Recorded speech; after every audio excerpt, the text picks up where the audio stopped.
أسرع إنسان بالعالم الشامي ممكن يكون عنده حفلة بدبي وحفلة بعد ساعتين بنيويورك، بسويهم التنتين ما بتعرف شلون. الرياضيات، الفيزياء، الكيمياء، العربي، كل شيء حصص أخذناهم بالمدرسة بتقول مستحيل يصير هذا الشيء، بس الشامي بسويها. بتقول له شلون هيك؟ بقول لك هيدا تعبت. وفي نظرية بتقول إنه الشامي بسكن بطيارة، بنام بفيق بطلع هيك الطيارة وين نازلة، بنزل بسوي حفلة.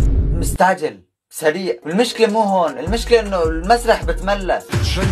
هي عن جد مش رمية نرد، هي رمية طيارة كاملة. المطربين كلهم بتنافسوا على جائزة افضل مطرب بالسنة، الشامي بيوم بجيب 4 جوائز.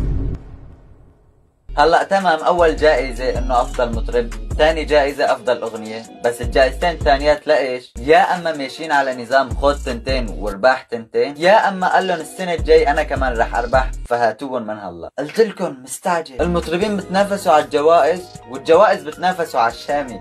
ليه أشرت حالي؟ بتحس جائزة أفضل ممثل هيك قاعدة زعلانة، يا الله الشامي ما راح ياخذني. كثير غريب إنه الواحد بيوم واحد ياخذ 4 جوائز. يا زلمة أنا باليوم إذا أجاني متابعين بسوي حفلة.